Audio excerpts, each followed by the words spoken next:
Around 45 million years ago, during the Eocene epoch, the Earth was a very different place from the world we know today. The landscape of what is now China was vastly different from what we see today. Instead of cities, roads and farmlands, the region was largely a warm, humid and subtropical expanse blanketed by broad-leaved evergreen forests mixed with deciduous trees. And there was something else, something truly enormous. A massive creature roamed these forests and plains, striking terror and awe into any smaller animal it encountered. Its skull alone measured 3 feet in length and bore enormous teeth capable of crushing bones. It stood up to 6 feet high at the shoulder and spanned an imposing 12 feet in length. When the fossilized skull of this creature was first discovered in 1923, scientists initially believed it represented the largest meat-eating land mammal ever known. At first, paleontologists thought it might have been some sort of gigantic pig. It was given the name Andrewsarchus in honor of Roy Chapman Andrews, the leader of the expedition that unearthed it. But as research progressed, it became clear that Andrewsarchus was no pig. In fact, it was more closely related to hippos and whales, distant relatives whose lineages had adapted to aquatic and semi-aquatic life. Now, despite its fearsome appearance and massive size, Andrewsarchus was likely not the terrifying predator it had long been imagined to be. Although it would have dwarfed most humans, it is thought to have been omnivorous, feeding on a mixture of vegetation and carrion rather than exclusively hunting live prey. It walked amongst other Eocene animals of the time, like early horses, early elephants, primitive primates, unique tylodonts, and crocodilians. But this raises an intriguing question. Could Andrewsarchus survive in today's modern world? Now, the answer, unfortunately, is complicated. First, let's consider that Andrewsarchus went extinct around 36 million years ago, when the Eocene climate underwent dramatic changes. The collision of the Indian subcontinent with Asia triggered the uplift of the Himalayas, which drastically altered global weather patterns. Central Asia, once warm and humid, became much drier. Vast forests and wetlands began to shrink, while arid zones expanded with desert-like landscapes that extended as far as the eye could see. Andrewsarchus, with its evolutionary ties to modern hippos, relied on humid swamplands and abundant water sources to thrive. It was not adapted for hotter, drier environments, and that's not all. As the climate shifted, its food sources began to vanish. While some herbivorous mammals evolved to take advantage of tougher, drier vegetation, Andrewsarchus likely failed to adapt quickly enough, and the carcasses of large herbivores it scavenged or hunted became increasingly scarce. And over time, its diet and habitat requirements became incompatible with the changing world. At least that is the assumption from the little fossil evidence we have. Now, with only a single near-complete skull providing evidence of its existence, the exact reasons for its extinction remain uncertain. Fossil evidence gives us clues, but much is left to interpretation. What history does teach us is that larger animals are often more prone to extinction than smaller ones. Their size comes with disadvantages, such as slower reproduction, longer gestation periods, and immense food requirements, which all make survival during periods of environmental upheaval more difficult. Even if Andrewsarchus had somehow survived the climatic shifts of the past, the modern world presents entirely new challenges.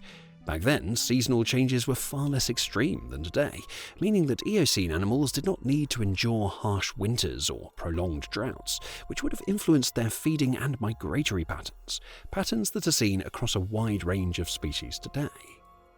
Furthermore, as a gigantic land mammal, it would require a vast untouched habitat to roam, hunt and scavenge.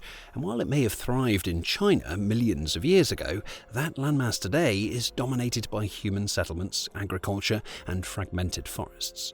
For Andrewsarchus to survive, not only would it need this kind of habitat, it would also need to live in a hot, humid environment with extensive wetlands, places that mirror its Eocene home. And such habitats still exist in the world now, but they are scattered and remote.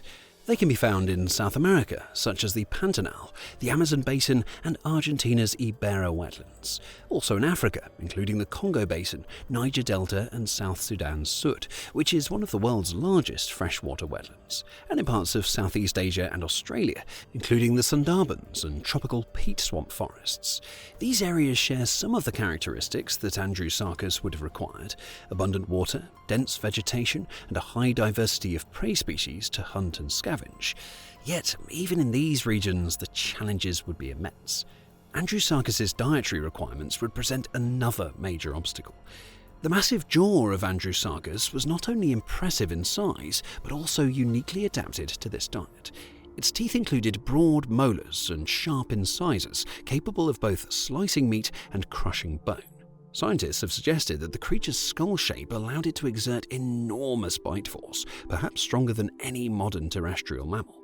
Its limb structure indicates it was likely built for strength rather than speed, suggesting it relied on ambush or scavenging rather than long pursuits of prey. It likely fed on the carcasses of large herbivores or even washed-up whales along coastal regions.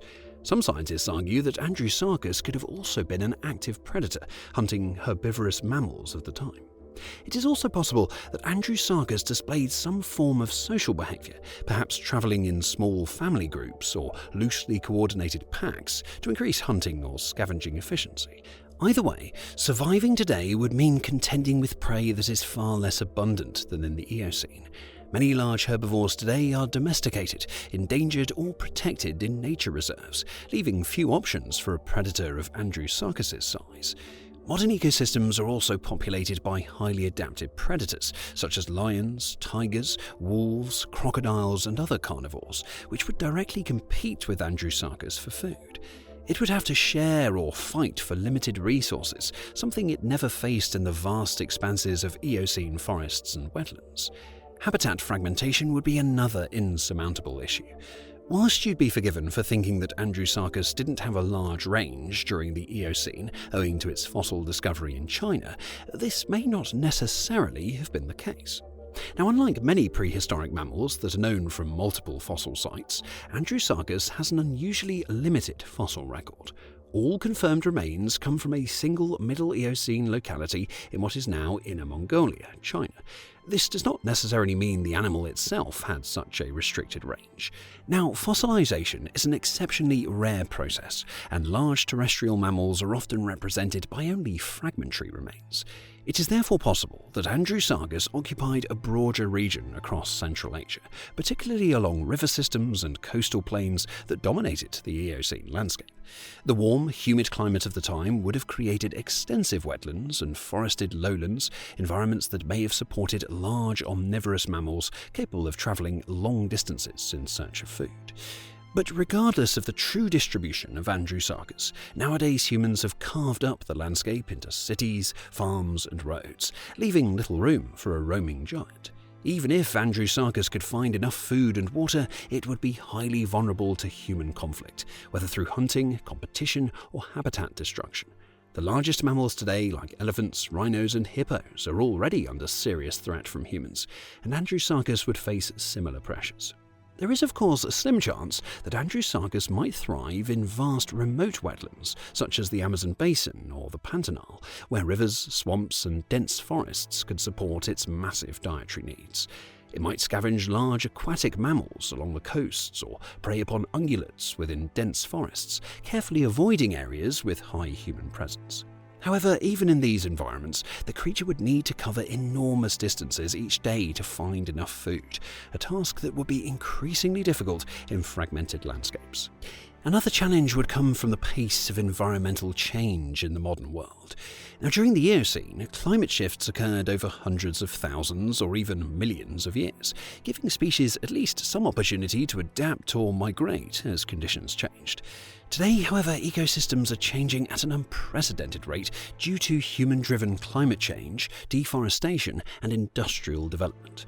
Large mammals are particularly vulnerable to rapid change because their populations recover slowly from decline and require stable environments over long periods of time. And even if Andrewsarchus possessed some degree of dietary flexibility, the speed at which habitats are altered today would leave little time for adaptation. Wetlands are drained, forests cleared, and river systems redirected, all of which reduce the ecological stability that a large omnivorous mammal would depend upon. In such a rapidly changing world, survival would depend not only on physical strength, but on an ability to adapt quickly, something large prehistoric specialists rarely achieved. Now, in conclusion, while certain areas of the modern world could theoretically provide enough warmth, humidity, and food resources for Andrewsarchus, the reality is a bit bleak.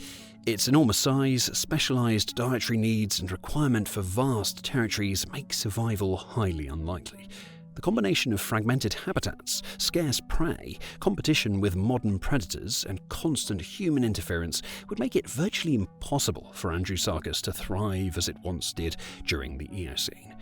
Now, this remarkable prehistoric creature, awe-inspiring in its time, remains a vivid reminder of how climate, ecology, and evolution shape life on Earth, and how modern changes can make survival for even the mightiest species impossible. That's all for today. If you enjoyed this video, don't forget to like, subscribe, and share it with your friends. You can also leave a comment with what you would like to see in the following videos. Thanks for watching, and see you next time.